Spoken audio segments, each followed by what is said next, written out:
Hey folks, Myron from the Tapped Out Wrestling Podcast here with Mike Hermann, the man behind the RetroMania Wrestling game. How you doing today, sir? Good, Myron. Thanks for having me. Oh, awesome. I am so glad to get you in here. Now, you started out as a fan of the WrestleFest game. You grew up That I playing it? did. 1991. That's when it first hit the arcades, and I started spending a lot of money on it. you, I loved going to the arcades. I loved them. I loved going to play the games. And the competitive wrestling games were so much fun because they were just button mashing and you played with your friends. And that inspired you to come back and do this game? Yeah, pretty much. I played that game a ton, and then Superstars before that. Uh-huh. I remember going on vacation in probably 1986-ish, where the hotel we had Mat Mania, Oh, and I yeah. played a ton of that. Mm-hmm. And the 2D games kind of stopped, at least in the arcade. Technos of Japan stopped making them after WrestleFest in '91, Mm-hmm. and then I guess the PlayStation was probably '95, and everything kind of went 3D at that point. Yes. Outside of like a couple Fire Pro games, so there were no more 2D like arcade wrestling games. I'd say Fire Pro is probably a little more of a simulation than an arcade game, and just they stopped making them, and then they came out with that. THQ had a WrestleFest in name only game that came out for the iPad, and I didn't think it was terrible, but it wasn't WrestleFest. I was looking for sprite artwork, that same kind of style, which really I loved. And fast forward, no one's making it. 2017, finally, I was like, you know what, I'll do it myself. Now, you have a background in software, correct? Yeah. So another company I co-own is accounting and finance software. So we do those types of implementations, and it's all business stuff. And as exciting as accounting is, and actually I do really love that job, in that business. But I did want to do this, something I've always wanted to do since I was probably 8 when I started playing around in BASIC on the Atari 800 computer. I had that same computer. No, Yeah. sorry. I had the 400. I had the one with the membrane keyboard, not the one with the actual buttons. Yes. Wow. So, that's really, I always wanted to do it, and eventually, I was like, it's kind of now or I'll never do it. So you've been a gamer your whole life then? Oh, yeah. Since, I remember fondly the restaurant, I grew up around Philadelphia area.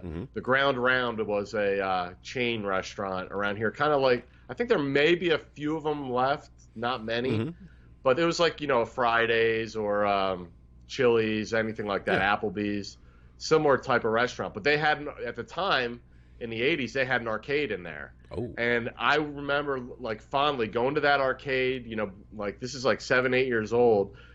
Always had to, my parents would give me like 3 quarters. I'd use them, go back to the table, beg for more until I'd annoy them so much. Go play, then check, and usually my dinner would be back at that point. Yep. Unless I played Dragon's Lair or something, which cost, I think, 50 cents, and I sucked at it.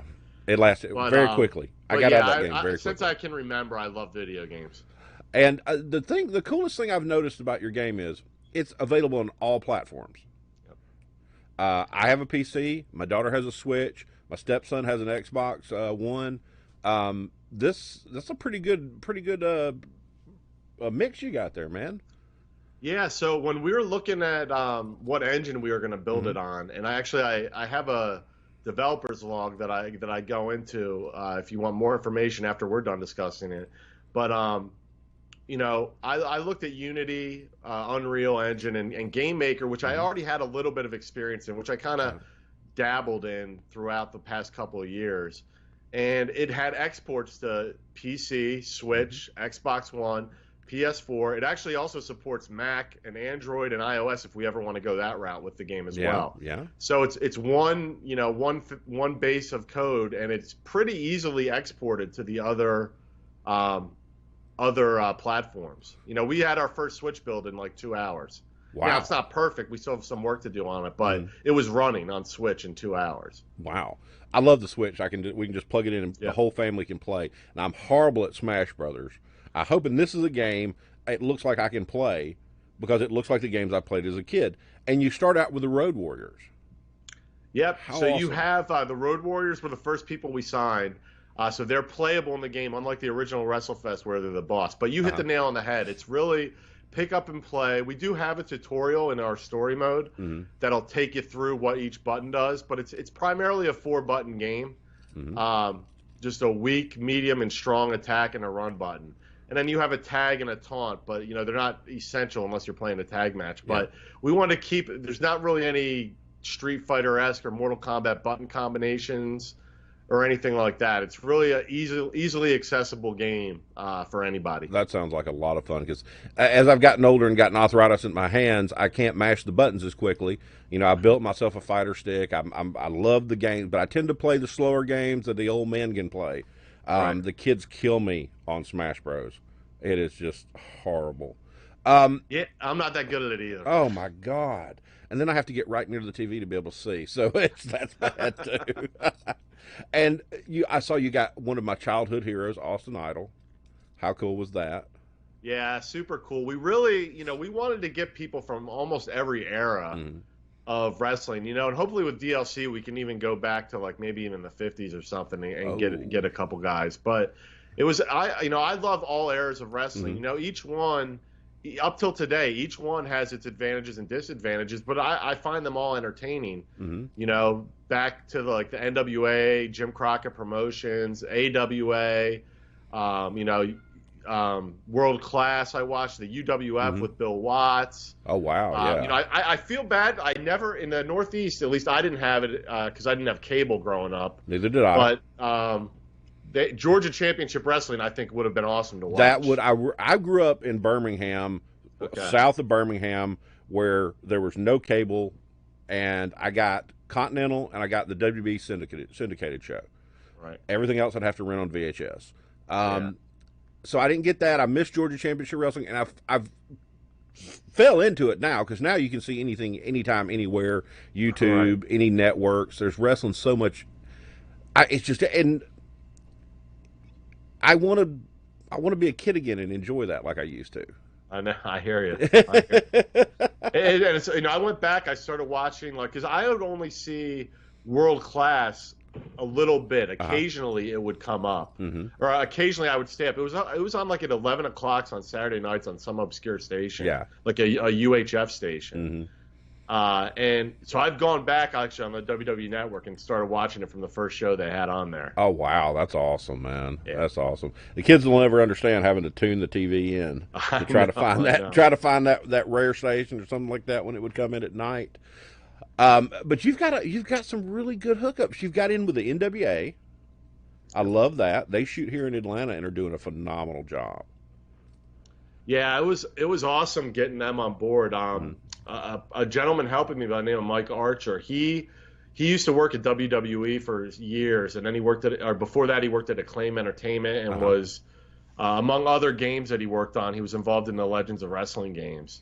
So he had a contact. He had known Dave Lagana from a previous, working at WWE, I think. So he just had a ton of contacts and really helped us secure the roster that we have. That's terrific. That is terrific. And you've got commentary from the NWA too. Yeah, we have Cole Cabana, who I think he's jumped ship now into AEW. Yes. But yeah, we have Cole Cabana and we have Ian Riccaboni, who's currently in Ring of Honor. I love those guys. Yeah. I love those guys. I've listened to both of them on commentary. They do a very good job, and I'm excited to get a wrestling game with commentary like that. Yep. And it's going to be like kind of like your kind of like an NBA Jam style commentary. A little more than Jake the Snake, DDT, than WrestleFest had. Just a little bit though. Yeah. Just a little bit more. Oh, that's cool, man. That's cool because I love video games. I mean, I try to play all the AAA titles I can. I stay up with it, but sometimes they're just too much. And getting a game that has a classic feel. I've done emulators. I've played all the old games from my childhood. It's fun. The nostalgia is a lot of fun. Yep. A lot of fun. And it's really then they had to rely on gameplay. Yeah. Where I think some games, and don't get me wrong, I love modern games. Yeah. A lot too. So I'm not discouraging them by any games, but there are I'd say, and then there are a lot of stinkers then too. But there's a lot of games that kind of rely on the graphics of the modern graphics, and the gameplay kind of suffers. And not to say in all the games we played when we were younger, the gameplay was great, but just some of the simplest stuff like Centipede holds the test of time. You can still play that today, and Pac-Man, like River Raid's another one that shooters stand the test of time. They haven't changed much since then. Yes, definitely. I agree 100%. And I went over to Steam and put y'all on my wish list. But if you go to your website, you can pre-order the game now. Yeah, so for Steam and for Switch, we have pre-orders available now. It's a $5 discount. It'll be $24.99. It'll be $29.99 when we launch. And if you pre-order now, either on our website, and then when we're 30 days out from launch, we'll be on like the eShop and the Steam store.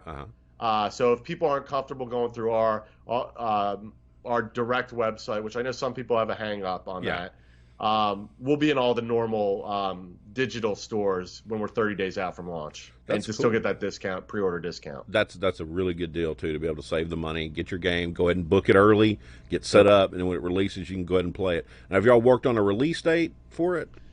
Yeah, so we're working towards July. We're hoping we still make it, but the world kind of situation's changed a lot the last couple months. Totally. So we're still pressing for it. We actually hired two new artists to try to help us push us to get a little closer to that. But the thing is, we're not going to rush it out just to meet a release date. Quality is of the utmost importance. Yes. And I think people will be willing to wait a little bit. We're not talking Duke Nukem forever. Yes. Wait times, but if it slips a week or two or a couple weeks, and the game's that much more polished, I think people will be a lot happier with it. That's one of the things I have trouble with buying games in 2020 is some games will be rushed to meet date lines that the shareholders of the company push for, and you get an unfinished game, and the game comes out, you can't play it. It's better to finish it and make it come out when it's ready, and then people can enjoy it as is. Right. God. Yeah, and I get it. I mean, we're lucky we don't have like the shareholders. I own 100% of shares of Retrosoft. So it's kind of all, you can either praise me or blame me. It's on me. So but I'm really, this is a fun project for me. It's a passion project. I've really enjoyed the entire process. And I'm not going to rush it out just to meet a deadline. That's very important in video games, and I don't know if people that follow video game business understand games are coming out these days that aren't finished. Games are coming out that don't work, and with a game you get it right the first time, you don't have to fool with it. You don't have to wait on the updates. You don't have a game that crashes every time you try to play it, and that's super important. Another thing I've noticed about the game is you have a lot of different game modes to play.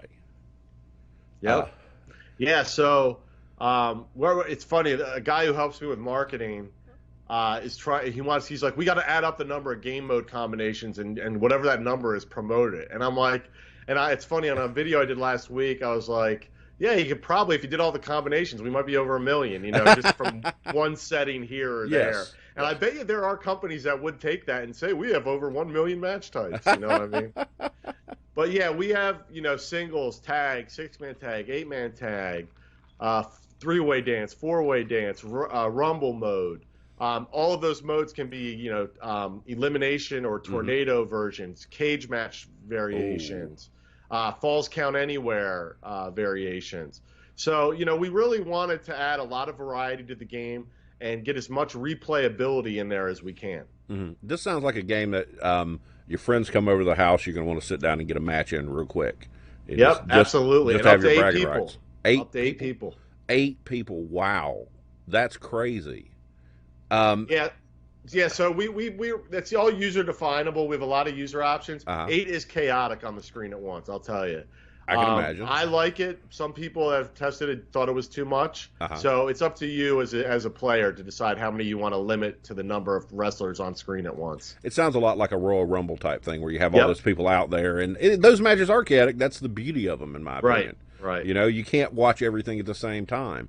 But the ability to compete in a battle royal like that is cool.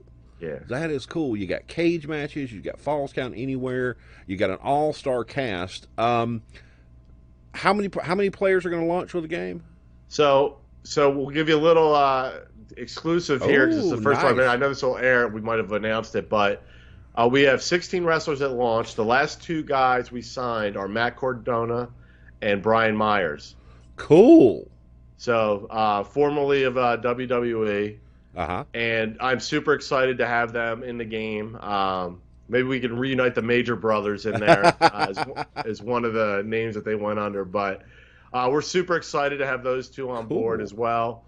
And we have a really eclectic roster that we really we wanted to span all. Not everyone's going to love everybody on our roster, but there's going to be somebody you love. Oh, you know what I mean? And that's what we're really trying to do, and we hope to expand that roster as we go. Well, you've got everybody from technicians to brawlers to high flyers on that. Yep. You got the Blue Meanie. I met Blue Meanie at WrestleCade last year. He was so super cool. Yeah, he's awesome. Yeah. So I might have met you then. All right, WrestleCade this last year? In New York? No. This is 2019. This is WrestleCade, not. Cade. Yeah. I'm sorry. Yeah, WrestleCade. Yes, it's. That's the one in North Carolina, yes, right? We hit that. We've hit it the last 3 years. It's a blast. We do it because the wrestlers are so approachable. I never envisioned the fact my wrestling idols would be approachable in person.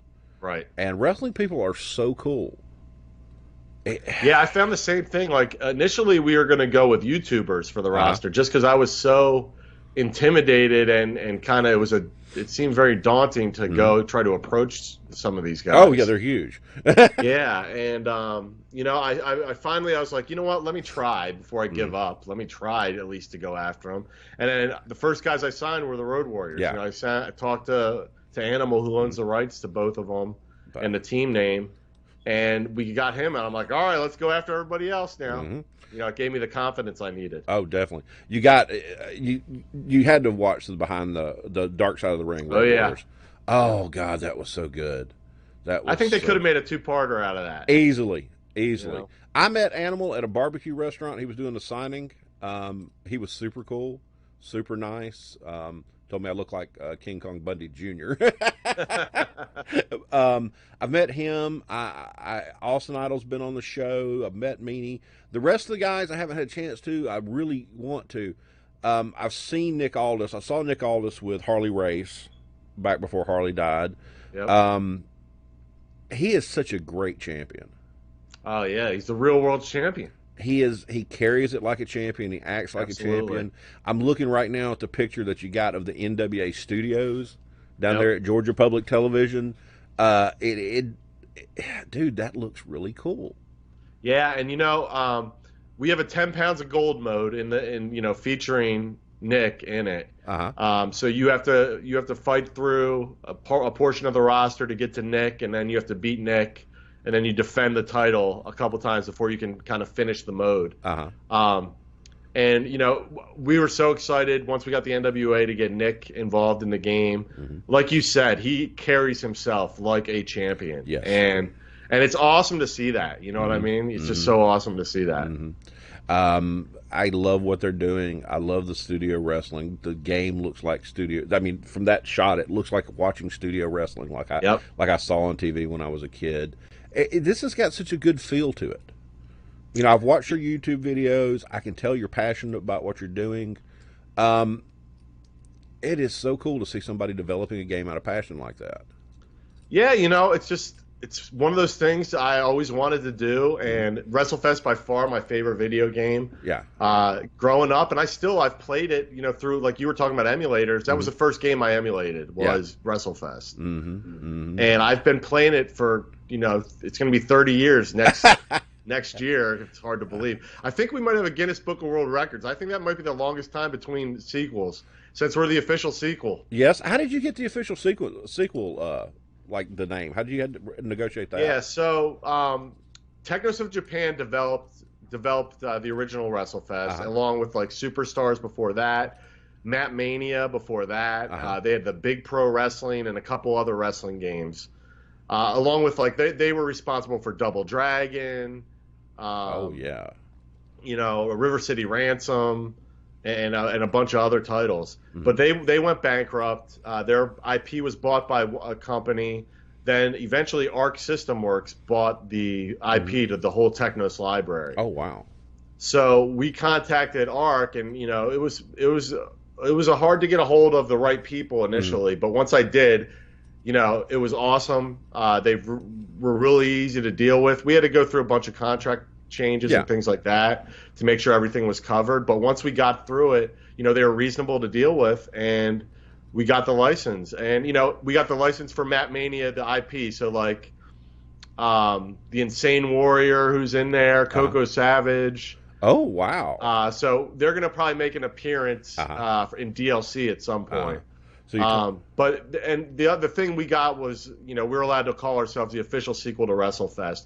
And really, it's I want to carry on. Like, Technos of Japan really almost created that 2D wrestling game, that arcade game. And it stopped at WrestleFest. And this is really, trying to pay tribute to all the work they did in laying the foundation and just do a little bit more that we can do 30 years later with the technology that we have now. We don't have the limitations that they had. And I've looked at the Steam page, and you're going to have controller support for the PC. Is that correct?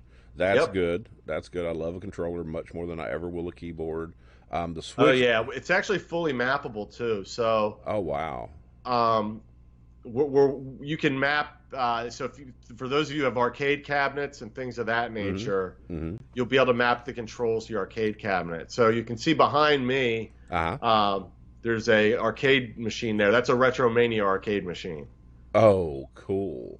So for those of you into that kind of stuff, you'll be able to, that's an Act Games Legends are Ultimate, reskinned in RetroMania. That is awesome, because I've built myself a fighting stick, and I got the stuff to finish up an arcade cabinet, and it's just one of those things I just don't have the time right now to do. Right, no, I hear you. God, that is awesome, and y'all got a Pro Wrestling Tee store. How cool is that? Yeah, that was awesome, and we just announced actually this week, Ryan Barkin is going to be in our story mode. He's the owner of Pro Wrestling Tees. And we have a Pro Wrestling Tees warehouse arena in the game as well. Oh wow! Now story mode. Is that the same as the 10 pounds of gold mode, or is no? That's separate. So 10 pounds of gold is like your typical ladder kind of in a fighting game where you just fight through everybody. We actually have a full blown story mode that was written by Sal Payne, who's an author who's written a couple books about video games. He teaches classes in writing.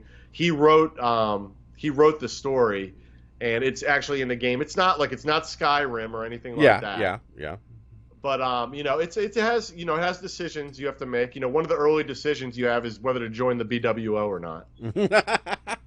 So. Oh wow.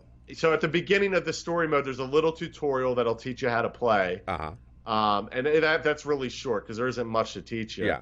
And then it kind of goes into this little bit longer, kind of text driven with some animations on the screen as well. Story. It's not super involved, but it's a good story, and I think people will like playing through it. A good way to get to learn how to use the game, how to play the game, and get ready to take on your friends later.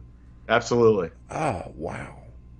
This is something I didn't know I needed until I found this. And you've got some indie guys that wrestle around here in Georgia, the Warhorse. Yeah, so we had we had an idea to do it was kind of a market. It's obviously it's marketing driven for us, but we had an idea of doing this Indie Mania tournament a couple months ago, and we figured the indie wrestlers would love to be involved because it's kind of like we're pushing our brand, but it would give them a chance to push their brand as well. And I know they're always hustling and trying to get their name out there to increase their bookings, get noticed by bigger companies. So we pooled at the time. I think we had about 30,000 followers on social media when we started that, and now we're up to 65,000. That's impressive. Over that. So, but we pooled them, and we got probably 150 or so names nominated for that tournament. We kind of narrowed it down to the 32 most popular and most requested guys. And we did a 32-man social media tournament, and Warhorse came out as the champion. That is so cool because he is the guy that he wrestles at a couple of shows around here in Georgia that are on the other side of the state I hadn't got to, but I really want to get over to see. I've seen Zack Sabre Jr. back when he worked the Indies a lot. He was super cool. Tommy Dreamer has been a hero of mine. Yeah, he's awesome. Nikita Koloff. Yep. He's around here now. Jeff Cobb is so awesome. You got Johnny Retro before he went back to the WWE. This is looking pretty good. You've got a lot of guys. You've got a fan base built in for wrestling. You got a fan base built in for arcade games. I'm happy. This kind of thing makes me happy, you know? Absolutely. You know, I think one of the things us as wrestling fans and gamers are lacking the last couple of years is variety. Yes. You know, we get the WWE game on the major consoles, but you know, there's a couple other PC games like Pro Wrestling X or Chikara. But they're PC only, and there's no other real console versions out there of any other wrestling games. So I think we as fans need a little bit more variety. We do. We need variety. We need to be able to have a game. Sometimes it's nice to have a game you can just sit down and play and not have to worry about the story mode or developing the magic skills of your character and all that other stuff. You mentioned Skyrim. I've got over 1,000 hours on Skyrim. I don't want to play Skyrim all the time, though. Right. You know? Yeah. Sometimes you just want to sit down, play a couple matches, and be done. Yes. And not worry about memorizing the controls for when you play it again the next week or whatever. Yes, and I'm with you. I'm with you. And I want a game I can beat my kids at. Because I have taken. Well, it's funny. I think my oldest, I designed the game and they're beating me. Man. But I can still beat them, which is good. We made some tweaks. We made some tweaks to the game specifically so I could beat my kids. That's awesome, man. I gotta love it. As a dad, I totally feel you on that. Y'all are going around. You said you've made some of the wrestling shows. You made some of the video game shows. Are you getting a good reaction when you go out like that? Yeah, absolutely. The most recent one before the chaos started was we went to PAX East. That's a big one. At the end of February, and you know it was overwhelming. That was by far the biggest show we had been to. So it was Thursday through Sunday over a weekend, and it was nonstop traffic. We had, I think, next to no lulls, and it was just constantly people playing the game and giving us feedback. And it was almost all positive. I think, you know, part of that is we had big posters of wrestlers. So if you're stopping to play the game, you're a wrestling fan or you know wrestling. So I think it was kind of going to skew towards positive anyway, but you know, we got a great feedback, and you know, as the developer, you go into one of those things thinking, no one's going to stop at our booth, and if they do, no one's going to like it, or they're going to see the bugs, because you know, at that point, this is even 3 months ago. We still have bugs now, but 3 months ago we had a lot more. You know, and you're always worried what they're going to find, but it was awesome. It was positive the whole day, every day, and it was just an awesome feeling. That is cool. That is cool. It's got to be very rewarding to see something you're passionate about, getting good feedback. Yeah, absolutely. And that's one of the things, you know, why we just started the last like 3 weeks or so doing videos twice a week. Just to try to, you know, I want to be pretty transparent as we're developing this. And I'll be honest with you, we've been posting stuff on Twitter, a little bit on YouTube, not much, but on Facebook, Instagram, and we've gotten good feedback, and we've gotten good constructive criticism as well. That's good. And we've taken it to heart, and we've made changes based on the feedback from some of the fans. So we are definitely, as developers, listening to what the people are saying about it. Well, that and if you can build a fan base that bonds with you, a loyal fan base. Your YouTube videos are very relatable. It feels. I watched like 3 of them earlier today. It feels like a guy that's making a video game he wants to make and make it for the people who would love that kind of thing. And that's cool to see somebody doing that. Yeah, and I've never really made YouTube videos before, so hopefully I'm getting better with each one of them. They are. You know, just learning. I've done some stuff with editing software for some like my kids' basketball teams and stuff like that. Yeah. So I'm a little bit familiar already, and I'm pretty proficient in Photoshop. I'm by no means an expert, but I can do stuff like that.